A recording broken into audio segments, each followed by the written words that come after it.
"This junk isn't worth twos." The words were delivered with the casual cruelty of a man who had never known struggle, echoing across the pristine, climate-controlled showroom of Vanguard Innovations, a tech incubator in Austin, Texas. The speaker was Jonathan Sterling, the 40-year-old CEO of Vanguard, a man who had built a billion-dollar empire on software and ego. He was wearing a suit that cost more than a reliable used car, and a watch that could finance a college education. He gestured dismissively at a vehicle sitting in the corner of his minimalist glass and steel lobby, a space usually reserved for displaying modern art or cutting-edge prototypes. The object of his scorn was a 1971 Dodge Dart Swinger, a car that looked like it had been dredged from the bottom of a lake. Its paint was a faded, peeling mess of what might have once been plum-crazy purple, now mostly primer gray and rust. The vinyl top was shredded, exposing the rusted metal underneath. The chrome bumpers were pitted and bent. The tires were flat, the rubber cracked and decaying. The car was there because Jonathan had bought the abandoned warehouse next door to his gleaming tech campus, and this car had been left inside, a forgotten relic from a bygone era. His plan was to have it hauled to the scrapyard that afternoon. But before we get to what happened next, I have to ask, where are you watching this from? Are you in the USA, Brazil, Europe? Let me know your city or country in the comments below. And tell me, have you ever seen something that everyone else considered worthless but you saw hidden potential? Let's build a community of people who see value where others only see junk. Jonathan was holding a meeting with his executive team, outlining his plans for the new property, when he used the old Dodge Dart as a prop. This piece of junk is a perfect metaphor for old, outdated thinking. It's slow, inefficient, worthless. Our company is about the future, sleek, fast, intelligent. The first thing we're doing is getting this trash hauled away. His team of young, ambitious executives all laughed on cue. They were gathered around a holographic display table, discussing network infrastructure and AI integration, while the old muscle car sat in the corner, a ghost from a different world. What Jonathan didn't know was that one of his own employees, a quiet but brilliant engineer from the R&D department, had a very different opinion of the junk. Her name was Maya Torres, 32 years old, one of Vanguard's top hardware engineers, a woman who spent her days designing microprocessors and her nights and weekends building high-performance engines in her home garage. She had seen the Dart when the warehouse was first opened, and while everyone else saw rust and ruin, she saw the clean, classic lines of a legendary Mopar A-body, a lightweight, robust platform, perfect for a high-performance build. As the scrapyard tow truck was backing up to the loading bay, Maya approached Jonathan, a move that surprised her colleagues, who knew her as someone who avoided the CEO's notorious ego. "Mr. Sterling, sir," she began, her voice steady despite the intimidating audience. "I was wondering what your plans were for the Dart." Jonathan looked at her, a mix of surprise and annoyance on his face. "My plans? I'm having this trash hauled away. It's an eyesore. It's not worth the cost of the tow, frankly. This junk isn't worth $2. Maya took a breath. "Sir, I'd like to buy it from you." A ripple of laughter went through the executive team. Jonathan's smirk was wide and condescending. "Buy it? Why would you want this? It hasn't run in at least 8 years, probably longer. The engine is seized. It's worthless." Maya persisted. "I see potential in it. I'll give you $500 for it, and I'll have it removed from the property myself by the end of the day." Jonathan was so amused by the absurdity of the offer that he agreed, mostly for the entertainment value. "Fine. $500 for the junk pile, but on one condition. I want you to try and start it right here, right now. I want my team to see what a hopeless, outdated piece of machinery this is. When it fails to start, and it will, you still have to pay me the $500 and haul it away. Deal?" He was setting her up for public failure, a power move he was famous for. Maya looked at the car, then back at the CEO. A small, almost imperceptible smile touched her lips. Deal. Jonathan and his team followed Maya to the car, their phones out, ready to record the inevitable failure for their social media amusement. The car looked even worse up close. The interior smelled of mildew and decay. The wiring under the dash was a chewed-up mess, a testament to years of rodent infestation.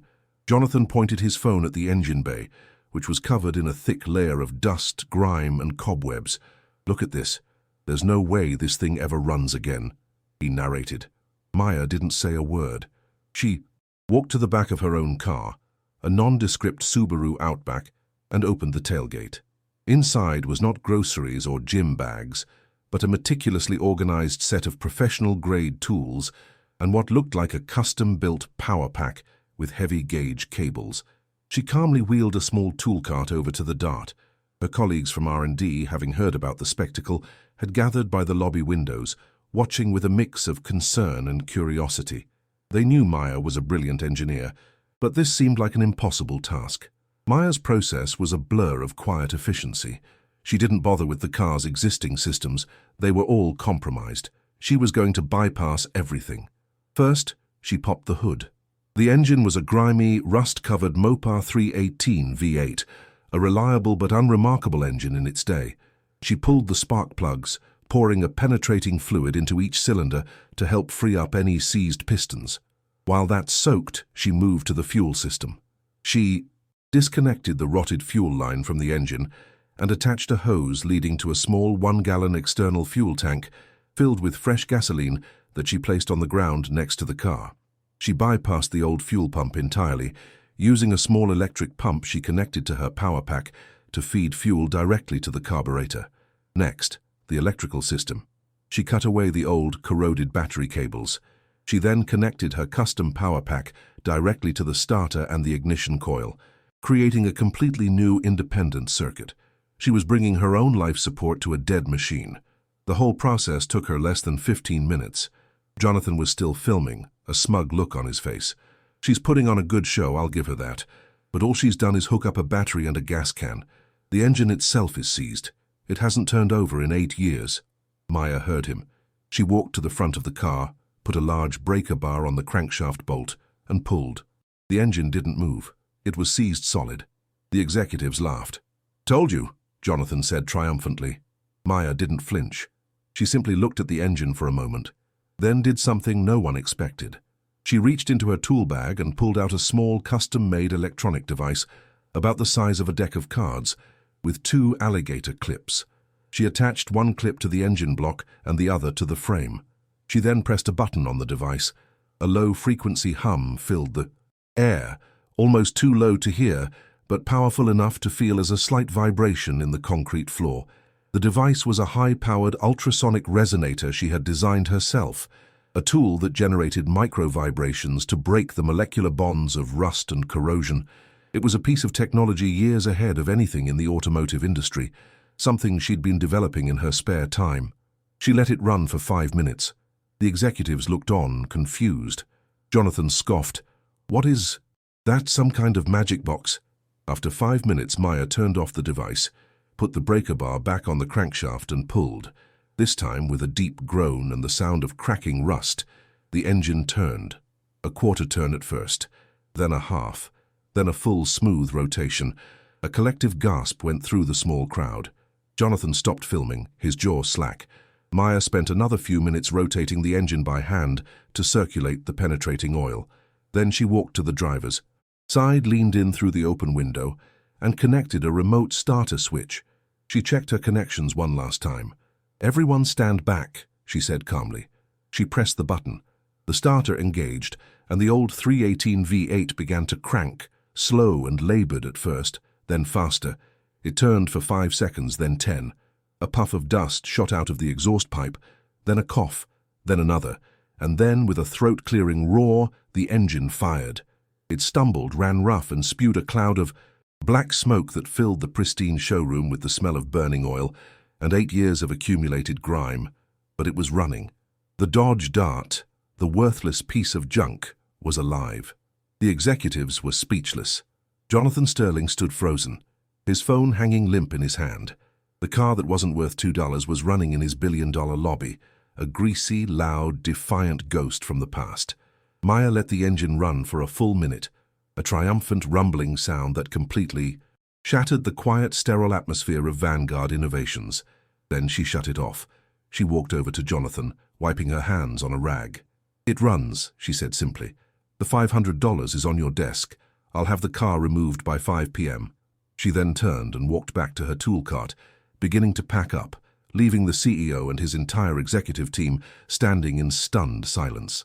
The silence in the Vanguard Innovations lobby was broken only by the ticking of the cooling engine and the faint smell of exhaust. Jonathan Sterling, a man who built his reputation on being 10 steps ahead of everyone, had been completely and publicly outmaneuvered. He had intended to make an example of an employee's perceived foolishness, and instead had been made a fool himself. The video he had been filming, intended to be a viral moment of mockery, was now evidence of his own arrogance and misjudgment. He watched as Maya calmly packed her tools, her movements precise and unhurried. The power dynamic in the EUR room had shifted so completely, it was almost a physical force. An hour ago, she was a subordinate in his empire. Now, she was the woman who had performed a miracle in his showroom. He made a decision. He walked over to her, his posture no longer one of dismissive authority, but of genuine curiosity. "Wait, don't go. What was that device, the humming box?" Maya paused her packing and looked at him. "It's an ultrasonic de-seizing resonator, a prototype I've been working on. It uses harmonic frequencies to break the crystalline structure of ferrous oxide, rust. It's more efficient than heat or brute force for freeing up seized engines." Jonathan's mind, always processing market potential, began to race. "Is it patented?" "The core technology is yes, under my personal LLC, not Vanguard's." Jonathan's expression changed again, from shock to the predatory focus of a CEO who has just spotted a new acquisition target. That technology could revolutionize the restoration industry and possibly heavy equipment repair, maritime engines. The applications are enormous. Why haven't you brought this to the company's innovation board? Maya gave him a level look. Because Vanguard's innovation board is focused on software, data, and AI. They wouldn't know what to do with a piece of hardware designed for outdated machinery. You said it yourself, sir. This company is about the future, not the past. This, she gestured to the dart and her tools, is my past and my future. This was the moment that truly broke through Jonathan's ego. She was right. He had built a corporate culture so focused on the digital world that he and his team had become blind to innovation in the physical world. He had literally called the platform for her revolutionary technology junk. "I was wrong," he said, the words feeling foreign in his mouth. "I was arrogant, and I was wrong. I'd like to make you a new offer. Forget the $500. I will give you full ownership of the car. In addition, I will personally fund its complete restoration, with you leading the project at your shop on your terms. Budget is not a concern. In return, I want two things. First, exclusive rights to invest in your resonator technology when you're ready to take it to market. And second, I want to learn. I want to be your apprentice on this project.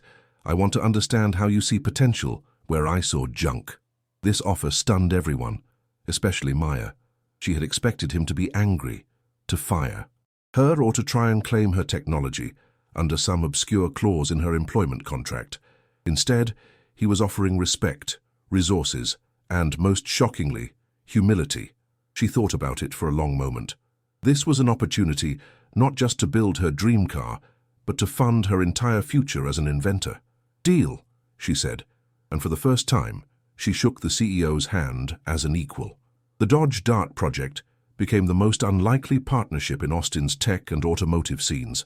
The car was trailered to Maya's modest home garage, a two-car space packed with an engine hoist, a welder, and a lifetime of collected tools. Jonathan Sterling, the billion-dollar CEO, began showing up every Saturday morning, dressed not in a suit, but in jeans and a t-shirt, ready to work. The first lesson was disassembly. Maya taught him how to methodically take the car apart, labeling every nut and bolt, photographing every component, documenting the process. For Jonathan, who lived in a world of abstract code and financial models, the tangible physical reality of the car was a revelation. He learned the satisfying heft of a wrench, the distinct smell of old gear oil, the quiet puzzle of tracing a wire from a headlight to a fuse box. Maya was a patient but demanding teacher.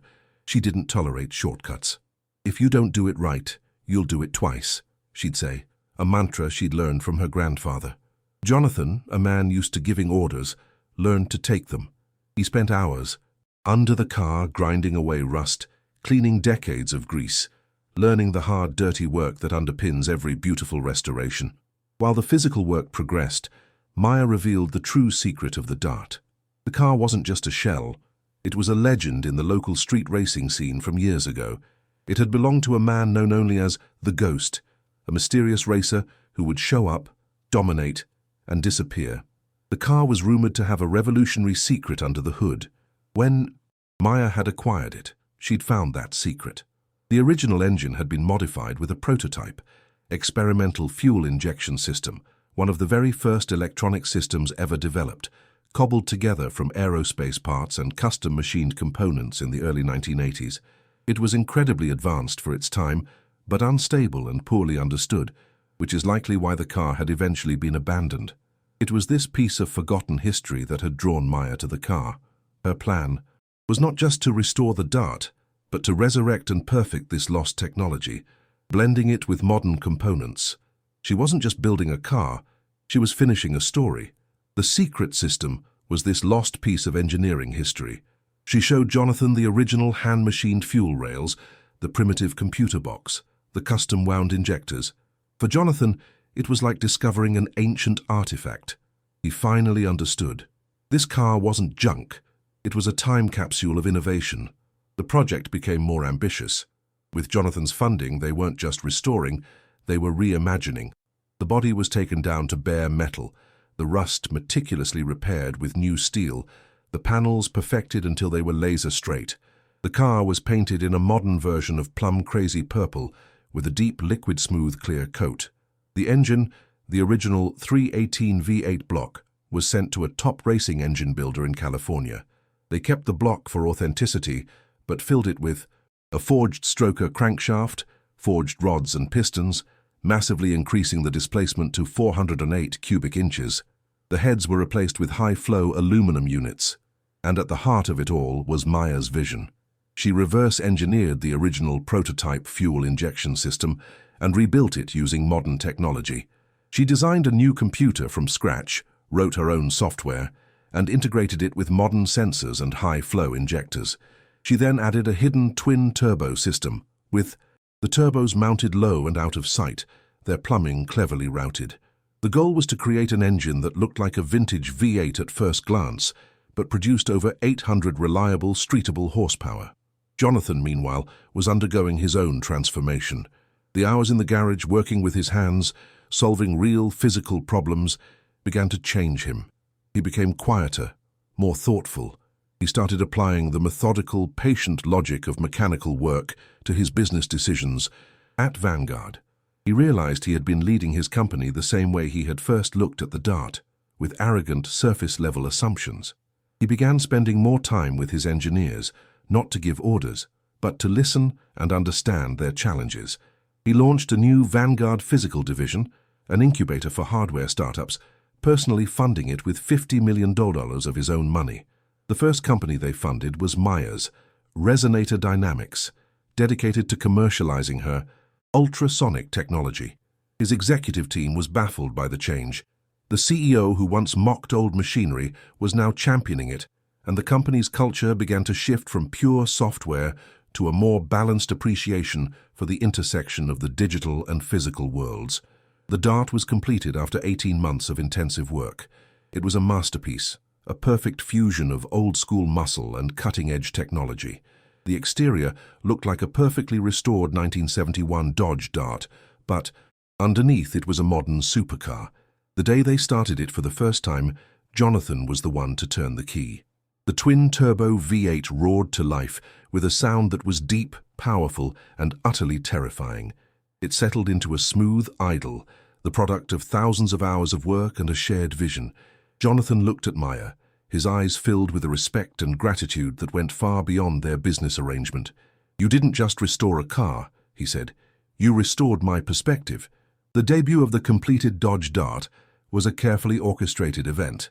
Jonathan, using his considerable influence, secured a feature spot for the car at the prestigious SEMA show in Las Vegas, the world's premier automotive specialty products trade event. They didn't enter it into any competitions. Instead, they displayed it in a special glass enclosure in the main hall, flanked by two displays. On one side, a large screen played a continuous loop of Jonathan's original, mocking Instagram video, showing the car in its rusted, derelict state. On the other side, a display showcased Maya's revolutionary resonator device and the story of the prototype fuel injection system they had resurrected. In the center, the finished car sat under spotlights, a gleaming purple testament to potential realized. It was an instant sensation. The story, the arrogant CEO, the brilliant engineer, the worthless junk that became a masterpiece, the secret technology, was irresistible. The booth was mobbed for the entire four-day event. Automotive industry legends, famous car builders, and CEOs of major corporations all came to see the car and hear the story from Jonathan and Maya themselves. The car, which they named the Vanguard Dart, won SEMA's Best in Show award by popular vote, a rare feat for a vehicle not officially entered in the competition. It was featured on the cover of Hot Rod magazine, Motor Trend, and even Forbes, which ran a story on Jonathan's transformation from a purely digital CEO to a champion of physical innovation. The article highlighted how the lessons he learned in the garage, patience, methodical problem-solving, and the value of hidden potential had led to a fundamental shift in his company's strategy and a 30% increase in its stock value. The junk car had literally made his billion-dollar company more valuable. Maya's company, Resonator Dynamics, received a flood of inquiries. She signed a multi-million-dollar contract with a major agricultural equipment manufacturer to develop large-scale versions of her device for servicing heavy machinery. She was on the path to becoming a titan of industry in her own right, not as an employee of Vanguard, but as a founder and innovator. The partnership between Maya and Jonathan evolved from apprentice and mentor to one of colleagues and friends. They continued to work on projects together. Jonathan, now a passionate and skilled mechanic in his own right, set up a personal workshop that rivaled Maya's. He started his own restoration project, a 1968 Ford Mustang, applying the principles she had taught him. They would spend weekends helping each other, debating the merits of different camshaft profiles, or arguing about the best way to route a fuel line. The arrogant CEO was gone, replaced by a genuine enthusiast who found more joy in successfully torquing a cylinder head than in closing a multi-million-dollar deal. The Dodge Dart itself became a legend. It wasn't just a show car, it was a driver. Maya and Jonathan took it on Hot Rod's Power Tour, a cross-country road trip for thousands of classic cars, proving its reliability and performance over thousands of miles. At a drag strip along the way, it ran a 9.5-second quarter-mile, a time that shamed purpose-built race cars, all while having a full interior, air conditioning, and a smooth idle. The car perfectly embodied Maya's philosophy, that you don't have to sacrifice performance for drivability, or modern technology for classic soul. The story of the Dart became a powerful parable in both the tech and automotive worlds. For the tech world, it was a reminder that innovation isn't confined to code and algorithms. There is immense value and complexity in the physical world. For the automotive world, it was a story that celebrated the builder, the innovator, the person who sees a masterpiece hidden under a layer of rust. It inspired a new wave of resto-mod builders who focused not just on swapping in modern engines, but on respecting and even improving upon the original spirit of the car. A year after the SEMA debut, Jonathan held a company-wide meeting at Vanguard Innovations. He stood on a stage in front of his thousands of employees, with the gleaming purple Dodge Dart parked behind him. He played the original video of himself mocking the car, letting the uncomfortable silence hang in the air after it finished. Then he spoke. "A year and a half ago, I called this car worthless junk. I stood in our lobby and used it as an example of everything our company should not be. I was wrong. This car and the brilliant engineer who saw its potential taught me the most important lesson of my career, that true innovation often comes from looking where no one else is looking, from valuing what everyone else has dismissed. I was so focused on the future that I became blind to the lessons of the past. Today, our most promising new division, Vanguard Physical, exists because of this car. Our stock is at an all-time high because the principles of patient, methodical work we learned from this restoration have been applied to our entire company. This car isn't a piece of junk. It's the most valuable teacher I've ever had, and it's a permanent reminder that the greatest potential is often hidden in the places we are too arrogant to look. He then introduced Maya, who received a standing ovation that lasted for 3 full minutes. The legacy of the Dodge Dart was not just its speed or its beauty. It was the change it created. It changed a CEO. It launched a company. It inspired a new generation of engineers and builders. It reminded an entire industry that the heart of innovation isn't about discarding the old for the new, but about having the vision to see how the best of the past can be powerfully combined with the best of the future. The car that wasn't worth $2 ultimately generated hundreds of millions of dollars in value, not because of what it was, but because of the change. In perspective it inspired. It was a catalyst, a piece of old Detroit steel that forced a new generation of tech visionaries to look up from their screens and remember the profound and satisfying beauty of the physical world. So, as we close this story, I ask you one last time, where are you watching from? What is the worthless junk in your life that you see potential in? Is it an old car, a forgotten skill, an idea everyone else has dismissed? Let me know in the comments below. Because Maya, Torres and Jonathan Sterling proved that value is a matter of perspective, that junk can become a masterpiece, that a lesson in humility can be priceless, and that sometimes the most revolutionary secrets are not hidden in a line of code, but under a layer of rust waiting for someone with the vision to see it. Let's build a community that finds treasure in the trash, together.